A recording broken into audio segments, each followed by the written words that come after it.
गायत्री मंत्र हमेशा उन्हीं को अपने जीवन में उपासना के लिए शामिल करना चाहिए जिनको फाइनली जो निष्काम हो, जो निष्काम भाव से कर रहे हो। आपके मन में यह सवाल आया, मैंने आपसे पूछा, आप उच्चारण करके सुनाइए, तो आप इसको उच्चारण अगर कीजिए और आपको पता ना हो तो पता चलेगा वो अर्थ का अनर्थ होगा, क्योंकि मंत्र आपकी कामना को व्यक्त करते हैं, आपकी उस पर्टिकुलर मानसिक स्थिति को व्यक्त करते हैं कि उस समय आप किस भाव से जुड़े हैं। 24 लाख मंत्रों का जो पूरा आधान है अपने जीवन में, वो शामिल एक निश्चित कालखंड में करने से वो ये मंत्र सिद्ध हो जाता है। और सिद्ध होगा तो प्राप्ति क्या होगी?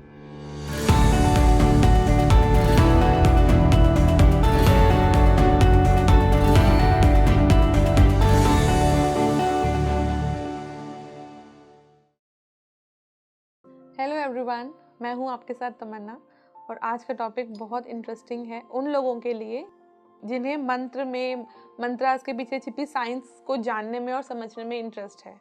गायत्री मंत्र का नाम तो आप सभी ने सुना होगा और आई एम श्योर कुछ लोग इसको रेगुलर रिसाइट भी करते होंगे सुबह की प्रेयर्स में या जैसे भी। तो गायत्री मंत्र के साथ एक और फैक्ट है या मिथ है जुड़ा हुआ है कि इसको लेडीज़ को इसका जाप नहीं करना चाहिए, और कुछ लोग कहते हैं कि इसको जाप करने के लिए कई आपको प्रिकॉशंस रखने पड़ते हैं, क्योंकि ये जो है आपको मटेरियलिस्टिक लाइफ से, आपकी अपनी जो सोशल लाइफ है, आपकी भौतिक दुनिया है, उससे बिल्कुल डिटैच कर देता है। तो इस पे कई स्पिरिचुअल मास्टर्स ने अपने अपने पॉइंट्स भी रखे हैं कि कुछ इसमें फैक्ट है, कुछ इसमें मिथ है। तो आज इसी सब चीज़ों पे डिस्कशन करने के लिए हमारे साथ मौजूद हैं स्पीकिंग ट्री के editor mister Ram Pandey. Hello sir. बहुत बहुत धन्यवाद तमन्ना, इस बेहद रोचक और क्यूरियस टॉपिक को सामने लाने के लिए। अभी मेरा प्रयास ये होगा कि मैं गायत्री मंत्र के बारे में थोड़ा सा पहले बताऊं कि जैसे बात समझ में आए कि है क्या।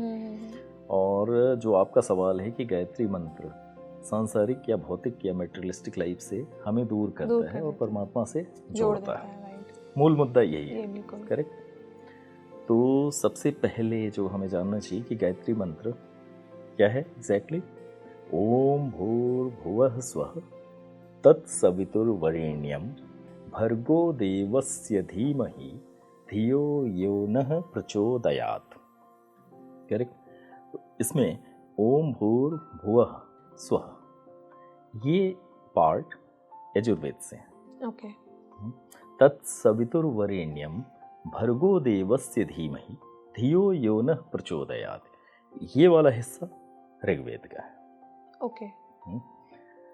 और गायत्री मंत्र जैसे जैसे बहुत ज़्यादा जनमानस में समाहित होता गया और इसकी महत्ता स्थापित हुई, तो ये दोनों पार्ट ऋग्वेद के और यजुर्वेद के जुड़कर पूरा मंत्र सामने आता है, जो सवित्र देव की उपासना, यानी कि सूर्य जब उदय नहीं होता तो उस समय जो देव होते हैं सवित्री होते हैं, और जब सूर्य उदय हो जाते हैं उसे सूर्य देव कहते हैं। तो सौर देव की उपासना से रिलेटेड जो मंत्र है वो है गायत्री। और गायत्री मंत्र है क्या एग्जैक्टली? अब परमात्मा को अपने अंतःकरण से जोड़ने की प्रार्थना, यानी कि ओवरऑल वो सर्वशक्तिमान अविनाशी देव, सर्वशक्तिमान जो परमात्मा जो है मेरे अंतःकरण से जुड़े हैं, मेरे अंतःकरण से, करेक्ट। ये गायत्री मंत्र है। और ओवरऑल जो ऊर्जा एकत्रित होती है इस मंत्र के उच्चारण से, वो क्या करती है? ब्रह्म की तरफ ले जाती है, परमात्मा की तरफ ले जाती है, हमें जोड़ती है उससे। तो आपके सवाल से मैं कनेक्ट करता हूँ कि गायत्री मंत्र को अगर हम लगातार अपने जीवन में शामिल करते हैं और ज़्यादा से ज़्यादा जप करते हैं, सामान्य रूप से गायत्री मंत्र सिद्ध कब हो जाता है? 24 लाख जप से। 24 लाख जो एक ही कॉन्टिन्यूसली करने से या 24 लाख बार पढ़ने से? बहुत सी विधान हैं इसके, लेकिन 24 लाख मंत्रों का जो पूरा आधान है अपने जीवन में, वो शामिल एक निश्चित कालखंड में करने से वो ये मंत्र सिद्ध हो जाता है। और सिद्ध होगा तो प्राप्ति क्या होगी? घर बार छूट जाएगा, दुनियावी चीजें, या किसी भी तरह से जो भौतिक उपलब्धियां हैं, यश, नाम, प्रतिष्ठा, शोहरत, दौलत, जितनी भी चीज़ें संसार की हैं, बेसिकली इस मंत्र के आवाहन में आप कर ही रहे हैं परमात्मा से जुड़ने यानी मोक्ष प्राप्ति की कल्पना। तो क्या है? जन्म मरण के चक्र से मुक्ति, परम ब्रह्म परमात्मा में विलीन होने की कामना। तो एक साधारण साधक तो ठीक है, उसने थोड़े से मंत्र जपे, यहाँ 108 की एक माला कंप्लीट करनी होती है एक साधक को मंत्र को की ऊर्जा को सक्रियता देने के लिए। तो करता है, एक माला डेली कर रहा है, पूरे जीवन भर में भी 24 लाख की माला कंप्लीट नहीं, मतलब इतने पूरे मंत्र नहीं कर पाता। लेकिन वो साधक जो जस्ट जल में खड़ा होके कमर तक, अब कोई गंगा में, अगर संगम, प्रयागराज के संगम में, संगम पर वो जाके खड़े होके यहाँ तक, और वो लगातार ब्रह्म मुहूर्त से लेकर दोपहर 12 बजे तक जप कर रहा है, तो उसको क्या होगा? ये मंत्र सिद्ध हो जाता है। लेकिन सिद्ध किस रूप में होता है? क्योंकि वो कामना रहित होकर करेगा, उसकी कोई सांसारिक और भौतिक उपलब्धियों के लिए वो नहीं कर रहा है। जो इतना परिश्रम कर रहा है, उसकी सिर्फ एक इच्छा है, उसने मंत्र की शक्ति से ब्रह्म से तादात्म्य में स्थापित किया, ब्रह्म से कनेक्शन एस्टैब्लिश किया। उसने पूरे अपने मूलाधार से लेकर सहस्त्राधार तक सारे चक्रों को जागृत कर लिया। और जब फाइनली मूलाधार से लेकर सहस्त्राधार तक सारे चक्र जागृत होंगे और उसकी कुंडलिनी जागृत हो जाती है गायत्री मंत्र की उपासना से, तो उससे किसी दुनियावी सुख की जरूरत ही नहीं रह जाती। तो कहा जाता है गायत्री मंत्र का जो साधक उपासना बहुत ज्यादा कर रहा है, जो वास्तव में साधक हो गया है, उसकी पत्नी, उसके बच्चे, उसके सभी जमीन जायदाद या सभी तरह के संस्कार सब कुछ छूट जाते हैं। यानी कि कई सामान्य शब्दों में क्या, सब खत्म हो गया। डिस्ट्रक्टिव लग रहा है मुझे सुनने में, तो ये कहने में बहुत भी डिस्ट्रक्टिव लगेगा कि सब खत्म हो गया। सब खत्म होने का अर्थ जिस रूप में है गायत्री मंत्र में, कि उसने किसी भी चीज की जरूरत खत्म कर दी। लोग, दुनियावी रिश्ते छूट जाते हैं, दुनियावी बातें छूट जाती हैं, किसी भी चीज की चाहत छूट जाती है, कामना खत्म हो जाती है, और सिर्फ एक चीज रहती है, सागर में बूंद का मिलन। तो गायत्री मंत्र का उपासक क्या कर रहा है? उसने स्वयं को, अपने आप को बूंद मान लिया और उपासना कर रहा है सर्वोच्च देवता की, सर्वोच्च परम पिता परमात्मा में विलीन होने की कामना कर रहा है, और वो भी निष्काम भाव से। क्योंकि गायत्री मंत्र की लगातार जो उपासना होती है वो इंसान को निष्काम बना देती है, काम रहित। तो ये मंत्र एग्जैक्टली किसके लिए है? सकाम उपासकों के लिए तो सकाम है, भौतिक सांसारिक उपलब्धियों की चाहत वालों के लिए तो वो सिद्ध होकर उसे वो दिलाएगा। किसी को धन चाहिए, वो भौतिक दुनिया में, भाई नौकरी में प्रमोशन चाहिए, गायत्री मंत्र की उपासना कर रहा है, उसके जीवन के कष्ट खत्म हो गए। जो भी, क्योंकि साधना में क्या है? साधना में आस्था, निष्ठा चरम बिंदु होता है। उस चरम भाव के साथ जब उस मंत्र की ऊर्जा का सक्रियण किया जाता है, तो जिस कामना से आप करेंगे वही कामना पूरी होगी। और कामना नहीं रखी हुई तो फिर मोक्ष और कामना नहीं रखी है तो यानी कि वो निष्काम हो गया। और पवित्र भाव से जब उस मंत्र के आवाहन में पूरी तरह जुटते हैं, अब उसको पूरे विधि विधान से ना भी कर रहे हैं, लेकिन आप पवित्र भाव से जुड़ गए हैं और आपकी कोई चाहत नहीं, तो क्या होगा? वो दिलाएगा आपको मोक्ष, मुक्ति। तो अंतिम उद्देश्य गायत्री मंत्र की उपासना, इसके पूरे अर्थों पे जाएं, परमपिता परमात्मा या सर्वेश्वर में अपने अंतःकरण को विलीन करना। ये उस पूरी ओम भूर्भुवः स्वः तत्सवितुर्वरेण्यम भर्गो देवस्य धीमहि धियो यो नः प्रचोदयात्, ऐसा ही हो। कामना क्या की गई? कामना की गई, हे अविनाशी देवता, हे अविनाशी परमपिता जो है, मुझे इतनी शक्ति दें कि मैं आप में विलीन हो सकूं। तो पूरे मंत्र में ही वही भाव है, पूरे मंत्र में कहीं नहीं कहा गया है हे परमपिता परमात्मा मुझे धन दो, मुझे यश दो, मुझे दौलत दो। तो सकाम मंत्र अलग होते हैं, निष्काम मंत्र अलग होते हैं। तो ये निष्काम मंत्र, ये वास्तव में गायत्री मंत्र ब्रह्म की उपासना का सबसे बड़ा मंत्र है, सबसे पावरफुल। इसीलिए मोक्ष प्राप्ति का सबसे बड़ा मंत्र है, जिसका भौतिक उपलब्धियों से सीधा कोई लेना देना नहीं। कम साधना करने वाले या जो साधारण साधक जिसे कहे, कोई गृहस्थ जीवन में है, उसने थोड़ा बहुत अपने जीवन के कष्टों को हरने के लिए इस मंत्र के साधन में चला गया, उसे प्राप्त क्या होगा?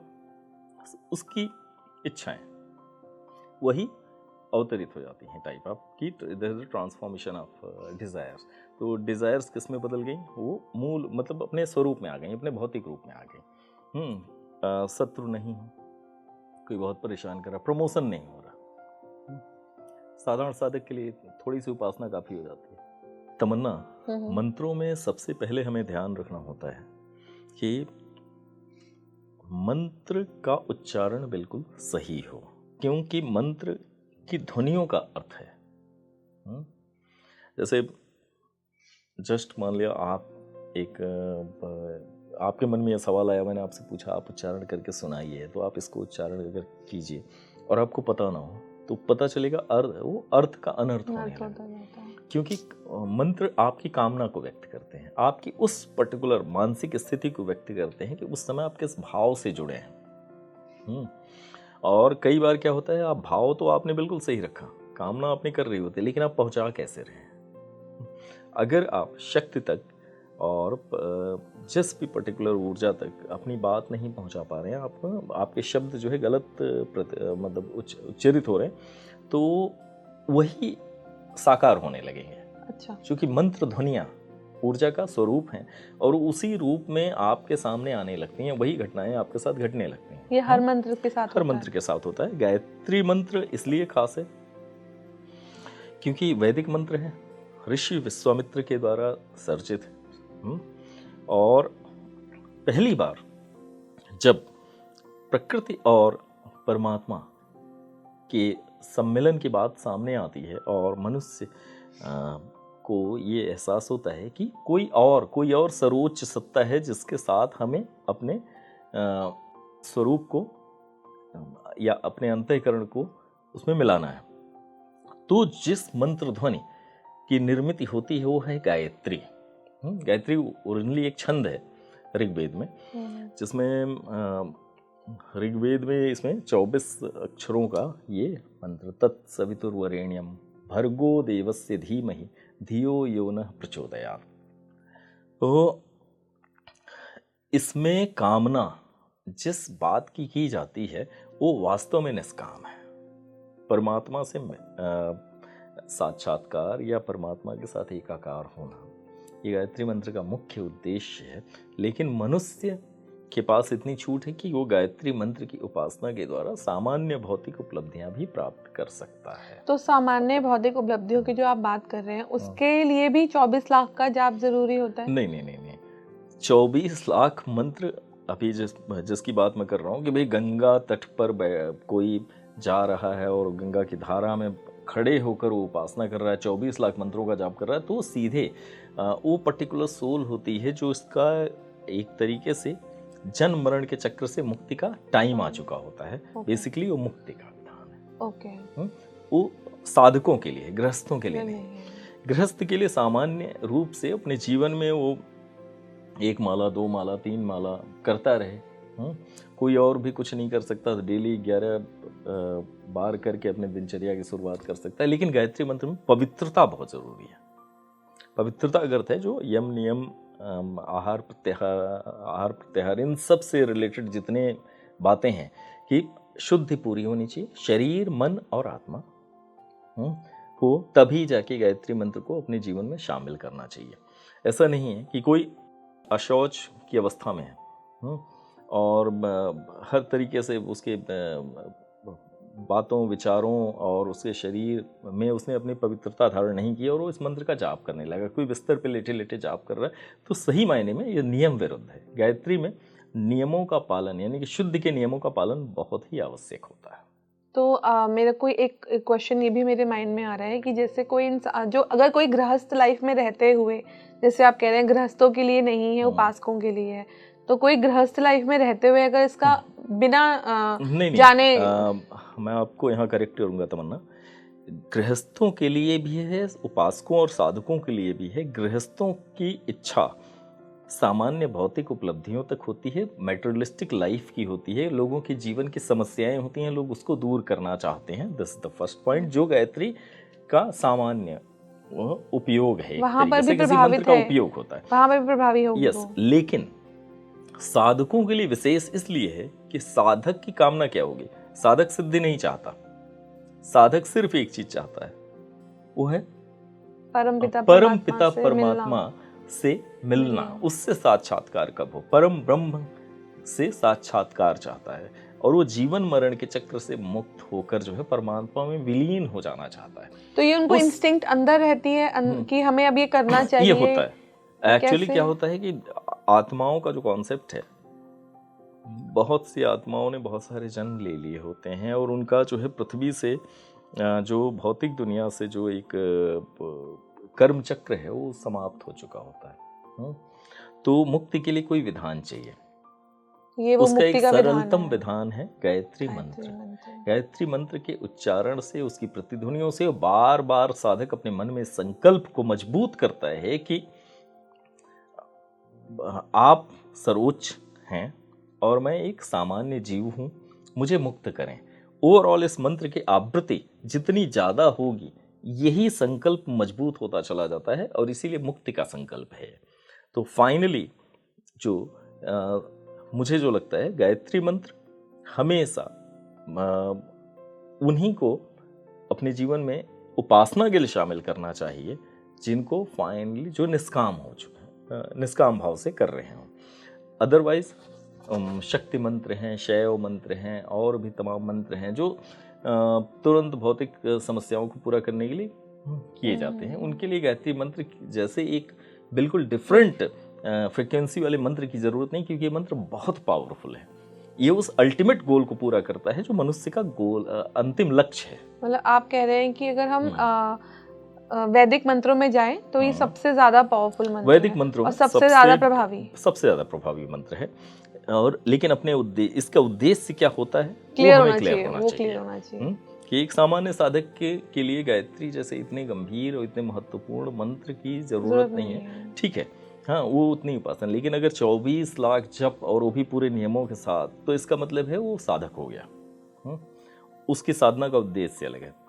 वो किसी चमत्कार या किसी सिद्धियों या किसी मेटेरियलिस्टिक लाइफ अपने जीवन में यश के लिए नहीं कर रहा है। जो उसके पास है उससे खत्म करने के लिए कर रहा है, बल्कि खत्म कहा जाता है। मैं एक एग्जांपल देता हूँ, अभी आपकी बात पे मुझे ख्याल आ रहा है।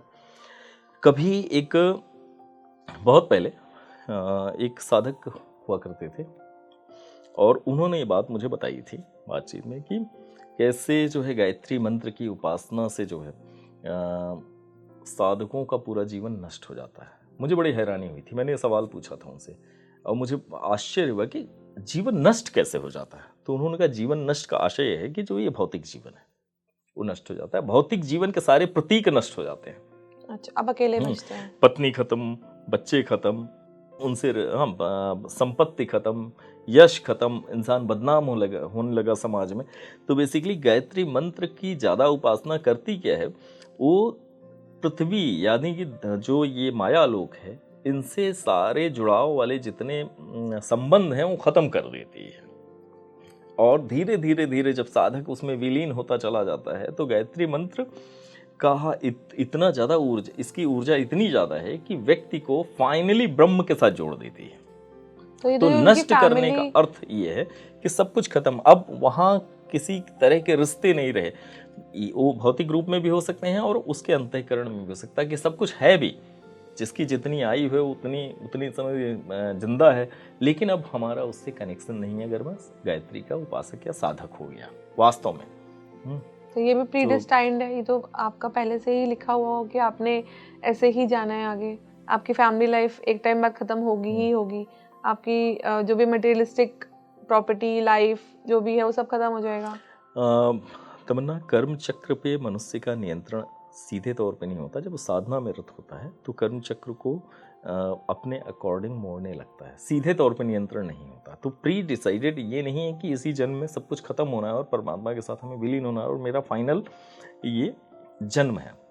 ऐसे संकेत मिलते हैं साधक को ईश्वर की तरफ मुड़ने के, और ये कहीं ना कहीं अंदर, चूँकि मनुष्य है उसके अंदर विवेक है, मनुष्य को करने की एक क्षमता मिली हुई है, तो वो कर सकता है ऐसा हासिल कि वो किसी मंत्र जैसे गायत्री जैसे शक्तिशाली मंत्र की उपासना से अपने आप को परमात्मा की तरफ उन्मुख करके इस अवगमन के चक्र से मुक्त कर पाए अपने आप। तो हम कई बार बात करते हैं प्लस माइनस वाले कर्म की, तो अगर फिर वो कुछ प्लस माइनस में फंस गया तो लाइक कर्म एक्स्ट्रा हो गए, हमने प्रीवियस एपिसोड्स में करी है बात की, जो कर्म आपके प्लस में चल रहे हैं तो आपको किसी के साथ चल रहे हैं तो आपको वापस आना पड़ेगा उसके लिए, लेकिन अब यहाँ पे हम मोक्ष और मुक्ति की बात कर रहे हैं, तो फिर वो कर्म का कॉन्सेप्ट सबसे चीज है इन्हीं कर्म चक्रों का जो कहते हैं वो शेष अंश बचा रह गया तो हमें उसका चुकाने के लिए आना पड़ता है, इस धरती पर वापस आना पड़ेगा।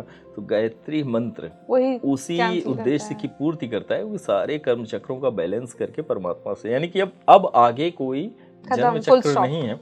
हो सकता है अब परमात्मा जब हमें दोबारा इस पृथ्वी पे दोबारा भेजेंगे, ये उनकी इच्छा होगी कि अभी हम अपनी इच्छा से परमात्मा में जाके विलीन हो गए, अभी हम एक प्राण है महाप्राण में विलीन हो गए, फिर परमात्मा ने कहा तुम्हें दोबारा लीला करनी है, उन्होंने धरती पे दोबारा भेजा। तो यानी कि सागर ने बूंद को अपने से अलग किया, और ये परमात्मा की मर्जी होगी कि वो महासागर जो है एक छोटी सी बूंद को कब अपनी इच्छा से अलग कर रहा है किसी पर्टिकुलर लीला के लिए, कर्तव्य के लिए, ये वो डिसाइड करते हैं। कोई कर्तव्य रह जाएगा तो वो हमारे हाथ में नहीं। हमारा उद्देश्य क्या था कि आपने हमें इस उद्देश्य से अलग किया था, हम पृथ्वी पे आए, हमने बहुत सारे जीवों के रूप में यहाँ पे अपने कर्तव्य का निर्वहन किया, हाँ, तरह तरह की योनियों में, और फाइनली मुझे मनुष्य जीवन मिला, तो अब मैं वापस आपके पास आना चाहता हूँ।